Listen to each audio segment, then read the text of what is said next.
pense que ce sont les gens qui ont voulu créer cet événement-ci qui ont parti le bal. C'est grâce à eux donc si on a pu faire une journée plus élargie des provinces de l'Atlantique.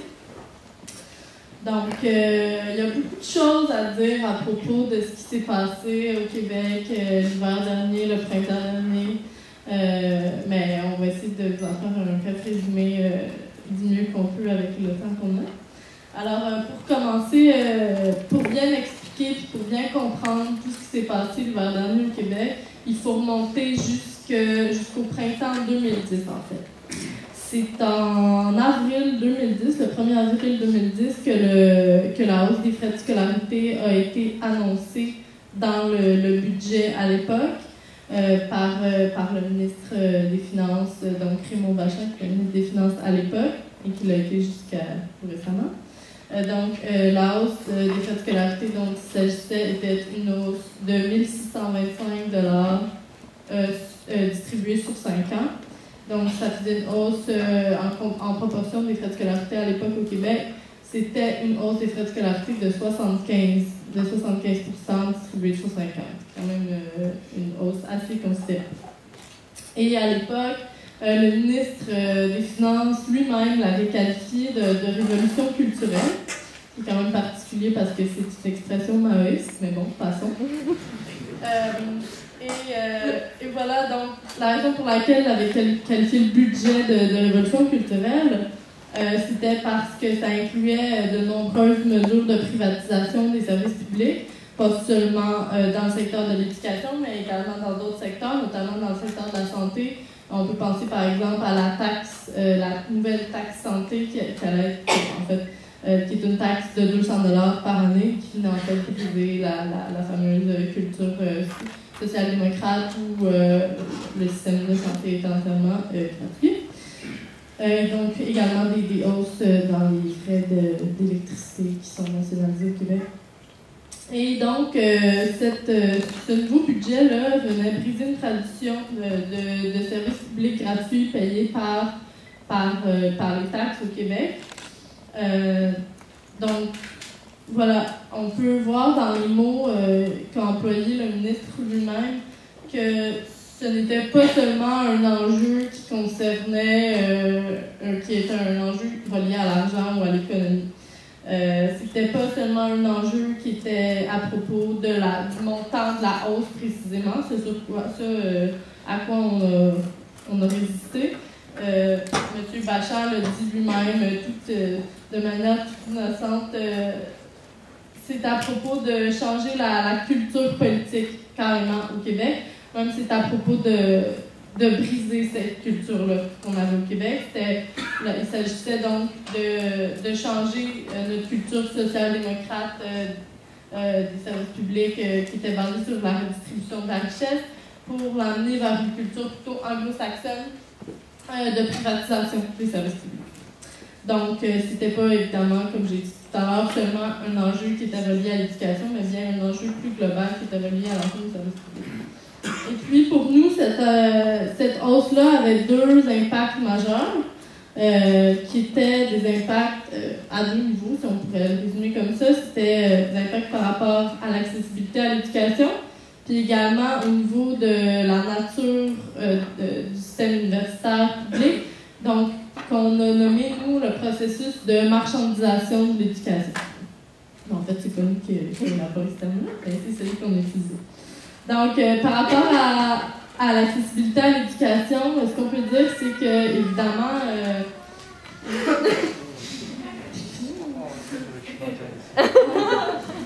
donc, évidemment, c'est plutôt simple à comprendre. Une hausse des frais de scolarité résulte nécessairement à une restriction de l'accessibilité aux études postsecondaires pour une grande quantité de gens. Mais c'est pas seulement une question de chiffres.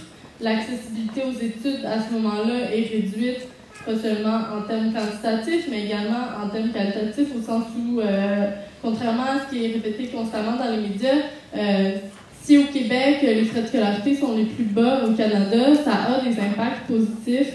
Par exemple, c'est au Québec qu'il y a le plus d'étudiants dans le système postsecondaire qui viennent de régions où le salaire est le moins élevé, par exemple. C'est l'endroit au Canada où il y a le plus d'étudiants et d'étudiantes qui proviennent de ces milieux-là, qui sont dans des domaines, par exemple, comme en médecine ou en pharmacie ou en ingénierie. C'est l'endroit au Canada où il y a le plus d'étudiants et d'étudiantes qui viennent des régions éloignées. C'est l'endroit au Canada où il y a le plus d'étudiants et d'étudiantes de première génération, c'est-à-dire dont les parents ou les grands-parents n'ont pas pu accéder à l'université. Donc, en augmentant les frais de scolarité, on vient limiter l'accès à l'université à tous ces gens-là. Donc, même si, parce que souvent, on nous a confrontés à des études qui remettaient en doute le fait que augmenter les frais de scolarité, ça allait limiter le nombre d'étudiants et d'étudiantes qui allaient accéder au système universitaire. Mais pour nous, comme je le disais tout à l'heure, c'est pas seulement une question de quantité, c'est aussi une question de qui est-ce qui a accès à l'université. Est-ce qu'on veut que l'université soit de plus en plus réservée à une petite élite de gens qui ont des salaires plus élevés, ou est-ce qu'on veut que l'université soit accessible à tout le monde et même soit une façon pour les gens d'améliorer la mobilité sociale, c'est-à-dire de permettre aux gens qui ont des conditions de vie moins agréables, disons, d'accéder à de meilleures conditions de vie. Ensuite, ce sur quoi les frais de scolarité ont un impact, c'est sur tout le processus de marchandisation de l'éducation. Qu'est-ce que c'est la marchandisation de l'éducation? C'est un processus assez complexe à expliquer. J'ai très peu de temps pour le faire, donc je vais y aller brièvement. Mais voilà, donc c'est principalement... en fait, les deux collègues ici ont expliqué brièvement lors de leur présentation, l'ont effleuré sans le nommer directement, disons. Ce qu'il faut comprendre, c'est que la hausse des frais de scolarité, c'est pas une mesure isolée. C'est une mesure qui fait partie d'un projet plus large, qui fait partie d'un projet, d'une tendance, si on veut, qui vise à modifier le rôle de l'université au sein d'une société. C'est un projet qu'on peut qualifier de néolibéral et qui s'inscrit dans un ensemble de mesures d'austérité qui sont imposées de plus en plus aux populations par les gouvernements de nos jours et qui, voilà, vise à modifier le rôle de l'éducation dans la société où l'université jouait plutôt un rôle d'analyse critique de la société vers un rôle qui place l'université, disons, plus au service de l'économie. Et donc, c'est ce processus-là qu'on appelle la marchandisation de l'éducation, qui vise à transformer l'éducation comme une valeur, comme un projet de société et tout ça, vers un produit qu'on peut acheter littéralement pour avoir ensuite des bénéfices financiers. Ouais, donc un autre bien de consommation. Voilà. Donc, l'augmentation des frais de scolarité, donc, ça n'a pas seulement un impact sur qui est-ce qui a la possibilité d'accéder à l'université ou combien de gens ont la possibilité d'accéder à l'université, mais ça change carrément la nature de l'université. Puisque un autre élément dont je n'ai pas parlé encore, c'est la question de l'endettement. Parce que augmenter les frais de scolarité, dans quel sens on peut dire que ça modifie carrément la nature de l'université? Par exemple, si quelqu'un sait qu'à la fin de ses études, à la fin de son baccalauréat, par exemple, c'est qu'il va être endetté de 40 000 $, comme c'est presque le cas en Nouvelle-Écosse où on était récemment, évidemment que cette personne-là va être moins tentée d'aller dans un programme comme la philosophie ou les arts visuels. Parce qu'on sait qu'à la fin de notre diplôme, à la fin de notre baccalauréat, on va avoir un endettement très important. Donc à ce moment-là, on va être moins tenté d'aller vers des programmes de recherche fondamentale, comme par exemple la physique. Au lieu de se diriger vers la physique, si c'est ce qui nous intéresse, on va être plutôt tenté d'aller dans des programmes comme les programmes d'ingénierie, puisqu'on sait qu'à ce moment-là, c'est un programme plus appliqué qui va nous permettre d'avoir un salaire plus important, mais c'est aussi un programme où le privé, l'entreprise privée est bien plus présente. C'est des programmes qui reçoivent davantage de subventions de l'entreprise privée parce que ce sont des programmes qui rapportent à l'entreprise privée Et c'est en ce sens-là qu'on peut dire que les frais de scolarité changent carrément la nature de l'université. C'est donc un phénomène qu'on observe beaucoup. C'est ce qui fait partie aussi de, lorsqu'on parle de privatisation du système d'éducation, c'est de ça dont on parle. C'est le phénomène qui fait en sorte que de moins en moins l'éducation est financée par l'État et de plus en plus financée par le domaine privé. Et donc, où les programmes qui sont plus fondamentaux, qui sont moins, qui bénéficient moins financièrement à l'entreprise privée, vont être mis de côté, disons. Parce que plus l'université, moins l'université est financée par l'État et plus elle est financée par le domaine privé, plus ces programmes-là en souffrent, puisque eux ne reçoivent pas nécessairement de subventions ou de bourses. Voilà. Donc, pour ça que on m'a demandé également de parler du fait que cet été, la classe est allée en tournée à travers le Québec pour parler à la population d'un peu tout ça, pour sortir simplement des cercles étudiants. Et donc, on a écrit collectivement un manifeste qui aborde un peu tous ces sujets-là, mais qui aborde aussi un ensemble d'autres sujets qui nous tiennent à cœur à la classe. Je ne veux pas passer en revue le manifeste, mais si jamais ça vous intéresse, on pourra en parler plus longuement dans la période des questions. Oui, on en a également apporté plusieurs copies. D'ailleurs, je pourrais aller les chercher sur le GCLR si jamais il y a des gens qui sont intéressés. Je vais enchaîner en fait avec une revue plus chronologique de comment s'est déroulé le mouvement grève, la dernière campagne du mouvement étudiant québécois, si vous voulez. Alors, comme ça a été mentionné au début, toute cette campagne de mobilisation-là, le mouvement étudiant qu'on a connu dans les derniers mois, tout le processus a été enclenché au mois d'avril, le 1er avril 2010, au moment où le budget dans lequel était annoncé la hausse des frais de scolarité a été déposé. Évidemment, je pense que c'est important d'en parler, avant d'en arriver à une campagne de grève générale illimitée, qui est ce qu'on a connu l'hiver dernier, il y a eu toute une progression, il y a eu toute une escalade des moyens de pression. Il y a eu de nombreuses autres tentatives qui ont été faites avant d'en arriver aux moyens de pression qui était la grève générale illimitée. Dans ce budget-là, en fait, annonçait, comme ça a été mentionné, une série de mesures régressives et de coupures dans les services publics qui touchaient pas seulement les étudiants et étudiantes, mais vraiment l'ensemble de la population. C'est d'ailleurs un budget qui était vraiment inédit. On n'avait pas connu au Québec d'aussi grandes mesures régressives depuis, je dirais, des décennies. Ça a réellement réveillé la colère de toute la gauche au Québec, que ce soit le mouvement étudiant, les syndicats plus progressistes, les groupes communautaires. Bien entendu, ce sont les gens qui s'attardent le plus régulièrement dans leurs activités à prendre conscience de ce qui touche les humaines directement, pas juste les phénomènes économiques au Québec.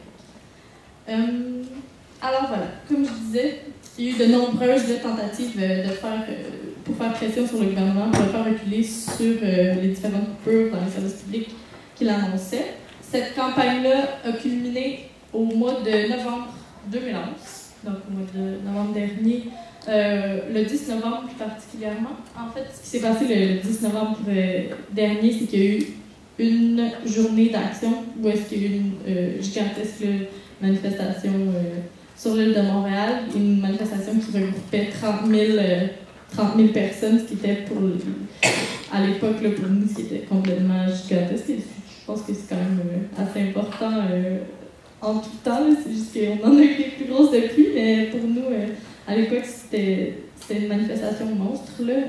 Il y a eu à ce moment-là autour de 100 000 étudiants et étudiantes qui avaient voté un jour de grève pour l'occasion. Pourquoi je vous parle de cette manifestation-là en particulier? En fait, c'est qu'elle a joué un rôle assez important dans la campagne, dans la dernière campagne. C'est-à-dire que cette manifestation-là, on l'avait annoncée comme étant un ultimatum que le mouvement étudiant lançait au gouvernement. Ce qu'on a dit à ce moment-là, cette journée-là, c'est si vous refusez d'entendre vos revendications, ça fait 2 ans qu'on vous en parle, ça fait 2 ans qu'on écrit des lettres, ça fait 2 ans qu'on en fait des recherches, des études. On est par centaines là, des étudiants et étudiantes universitaires. On n'a quand même pas sorti ça de nos chapeaux comme ça de nulle part. Là. Les études, on les a faites. Ensuite, après avoir fait des études, après avoir fait des recherches, après avoir mis de l'avant nos revendications dans les journaux, on a fait signer des pétitions. Après avoir fait signer des pétitions, les avoir remis au gouvernement, on a fait de plus petites manifestations. Il y a eu quelques journées de grève, là, je dirais en moyenne une par semestre, une par session peut-être, là, à partir d'avril 2010 jusqu'à le 10 novembre 2011, pour mettre de la pression sur le gouvernement, pour lui signifier qu'on était plusieurs milliers de personnes à s'opposer à cette hausse des frais de scolarité-là qui l'annonçait. Et puis, que cette fois-là, c'était vrai, là, s'il ne reculait pas à partir du 10 novembre 2011, on enclenchait une campagne de mobilisation massive pour la grève générale. Parce que c'était notre dernier recours à ce moment-là. Là, toutes les autres tentatives, on les avait essayées. Et c'est ce qu'on a fait. C'est ce qui est arrivé. Le gouvernement a refusé de nous entendre. En fait, ce que le gouvernement a fait là, jusqu'à 9 semaines après le déclenchement officiel de la grève, c'est de l'ignorance intentionnelle complète. Là. Le gouvernement a juste jamais réagi là, à nos interventions. Il ne réagissait pas aux différentes adresses qu'on lui faisait par le moyen de lettres ou autre. Alors, quand je parle de campagne massive de mobilisation, c'est qu'à ce moment-là, on a redoublé d'ardeur dans les méthodes qu'on utilise normalement en tout temps. Le mouvement étudiant au Québec, même quand il n'est pas au milieu d'une campagne aussi enflammée que celle qu'on a connue dans les derniers temps, on est toujours présente. Là. Il y a toujours des questionnements qui se font par rapport à l'éducation, par rapport à différentes campagnes qui touchent la société en général. Mais là, ce qu'on a fait, c'est qu'on a redoublé d'ardeur en utilisant ces méthodes-là. Quand je parle de campagne de mobilisation, c'est qu'on allait des gens de la classe, de ce qui était l'AC à l'époque, qui est l'organisation qui a fondé la classe. On faisait des tournées, on allait dans les différents cégeps, dans les différentes facultés universitaires qui étaient membres de notre organisation pour aider les gens à s'informer sur en quoi consistait précisément la hausse des frais de scolarité, quel genre d'impact ça pourrait avoir à court terme sur leur vie, quel genre d'impact ça pourrait avoir à long terme sur la perception de la population au Québec en général, sur l'éducation supérieure. Donc, on a produit énormément de matériel d'information sur la gratuité scolaire, effectivement, parce que la classe est une organisation, la C d'abord, la classe en C est une organisation qui fondamentalement, et depuis sa formation, une organisation qui est pour la gratuité scolaire. C'est-à-dire pour l'accessibilité universelle à l'éducation supérieure. C'est dans nos revendications depuis 10 ans, 11 ans maintenant.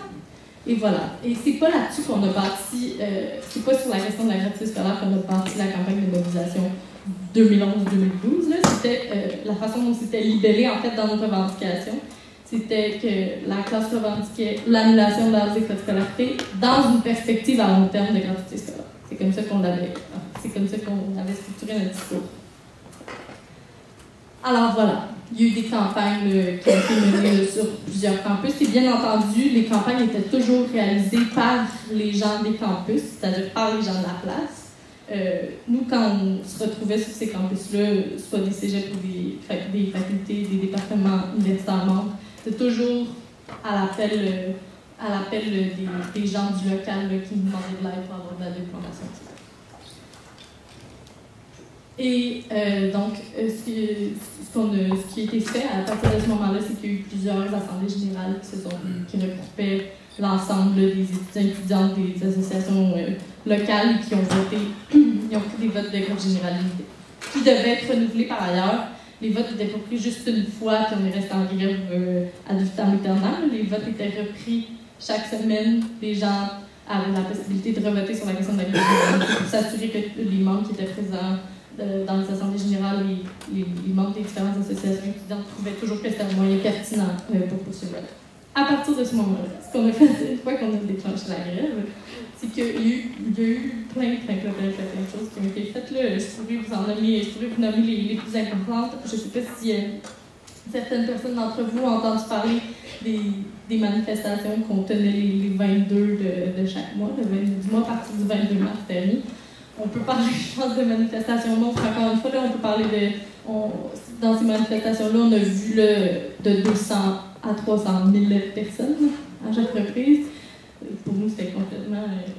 on pense une hystérie, tout à fait. Là, premièrement, on ne pensait jamais que les gens poursuivraient la grève aussi longtemps. Deuxièmement, on ne pensait jamais qu'il y avait autant de gens qui descendraient dans la rue pour nous supporter. Pour nous, c'était des moments magiques, je dirais. Ensuite, surtout quand on sait qu'au Québec, en tout, il y a 300 000 étudiantes dans le système d'éducation supérieure, donc cégep et université confondus. Donc 200-300 000 sur 300 000 étudiants, ça fait beaucoup de monde quand même. Voilà. Donc, et les gens, comme je disais, contre toute attente, ils ont poussé la grève jusqu'au bout, jusqu'au bout, plus que ce qu'on pensait vraiment. Jusqu'au 18 mai dernier, ce qui est arrivé le 18 mai dernier, c'est que le gouvernement du Québec a annoncé une loi spéciale. Une loi spéciale qui encadrait de façon excessivement stricte la tenue des manifestations, là, au point où c'était pratiquement impossible de tenir des manifestations qui n'étaient pas illégales. Et ce que ça a fait un autre élément qui était contenu dans la loi, qui était, je pense, encore plus important, qui même si on ne l'a pas perçu comme étant aussi important à l'époque, mais c'est que ça suspendait les sessions. Donc, par le fait même, ça suspendait la grève. Et c'est ce qui a fait là, que pendant l'été, entre autres, il y avait aussi fait les stabilités, mais pendant l'été, la mobilisation a un peu ralenti au Québec jusqu'aux dernières élections, où le gouvernement, le Parti québécois, a été élu et promis de suspendre la hausse des classes scolarités jusqu'à un sommet sur l'éducation. Voilà, c'est un peu la chronologie de la grève.